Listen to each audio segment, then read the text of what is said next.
Sometimes you want to get an object away from its background, but it's not a solid color, and therefore you can't use the magic wand tool quite as easily. When you try to select that background, it just doesn't select a big enough portion of that background to really make it worthwhile. And so the best technique to do is to use the Lasso tool, and essentially what we're going to do is go around this dog, select all the areas of this dog. Then but we don't actually want to take the dog out, we want to take the background out. So after we have made that selection, we're going to do something called invert the selection. So instead of selecting the dog, the opposite of that is selecting everything except the dog. And then we're going to delete that part. Make sense? Okay, so to do that, select your lasso tool, and instead of it being a freehand lasso tool, we're going to use the Polygonal Lasso tool. In essence, we're going to make a shape, one big shape. And how this works, when you click on it, you're going to be given this lasso tool. You're going to come up and you're going to click once, and once you do, you're going to see that this little line follows you here. So we're starting to make a shape. We're going to make a shape all the way around the dog. How to turn in this shape is just to click. So every time you want the click, click, click, every time you click, you're starting to trace around this dog. So just keep clicking your way around this dog. Be as precise as you need to be, or imprecise if you don't need to be that precise. If you're okay with grabbing some of that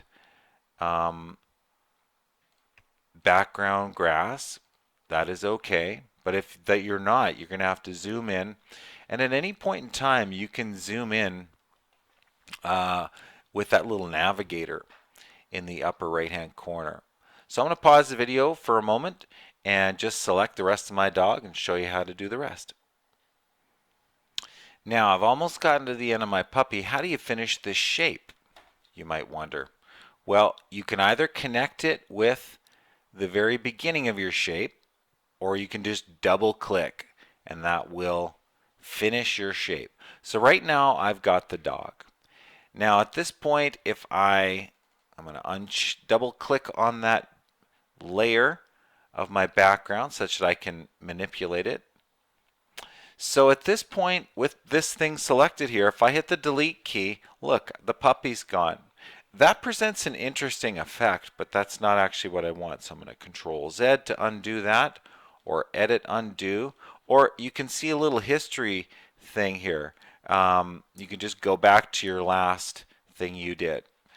So in this case, instead of, what I don't want is to select the dog. What I want to do is select everything except the dog. So this is very cool. So what I'm going to do is edit and then invert my selection. Now watch this.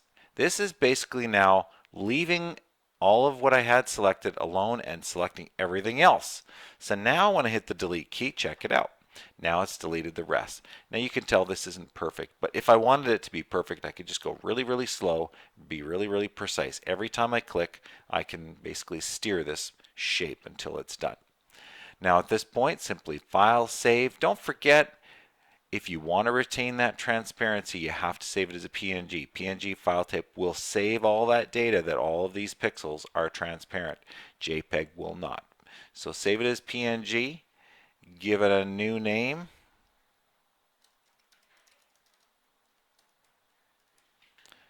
And then save it where you'd like to save it. And that is all you need to do to learn how to remove a complex background using that Lasso tool.